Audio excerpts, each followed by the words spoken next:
இந்த ஆண்டவர் சூஸ் பண்ற ஆளுங்களை எல்லாம் பாத்துருக்கீங்களா? ஒண்ணு உடஞ்சு போயிருப்பான், இல்லனா தனியா போயிருப்பான், இல்லனா ரெண்டுமே சேர்ந்து இருப்பான். அட்லீஸ்ட் ஏதாவது ஒன்னாவது இருக்கும் கண்டிப்பா. இது ஏன் அப்படின்னு பார்த்தா, ஆண்டவர் எனக்கு ரிமைண்ட் பண்ற ஒரு விஷயம், அவர் உடைச்சிருந்தாருன்னா கண்டிப்பா உருவாக்குவார். இன்னைக்கு நீங்க ஒருவேளை உடஞ்சு போயிருந்தீங்கன்னா, ஆண்டவர் உங்களை உடைச்சதுக்கு காரணம் சும்மாலாம் கிடையாது. ஆண்டவர் உங்களை உடைச்சதுக்கு காரணம் உங்களை உருவாக்கணும். இன்னும் பியூட்டிஃபுல்லா, இன்னும் பெருசா ஆண்டவர் உங்களை உருவாக்குறதுக்காக தான் உங்களை உடைச்சிருக்கிறாரு. ஒருவேளை நீங்க தனிமையில இருக்கீங்கன்னா, ஆண்டவர் அந்த தனிமையில உங்களோட நடக்க ஆசைப்படுறதுனாலதான் ஆண்டவர் உங்களை பிரிச்சு தனியா வச்சிருக்கிறாரு. தனிமையில நீங்க அவரை சந்திக்கணுங்கிறதுக்காக. ரெண்டுமே இருக்கீங்கன்னா கண்டிப்பா இந்த ரெண்டு விஷயத்தையும் ஆண்டவர் உங்களுக்கு கற்றுக் கொடுக்கறதுக்காக, உங்களோட டைம் ஸ்பெண்ட் பண்றதுக்காக, உங்களை எடுத்து நிறுத்துறதுக்காக தான் இன்னைக்கு தனிமையில இன்னைக்கு உங்களை உடைச்சி அப்படி வச்சிருக்காரு.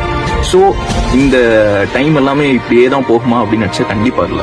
கண்டிப்பா ஆண்டவர் ஒரு நாள் உங்களை உருவாக்கி வெளியே எடுப்பாரு.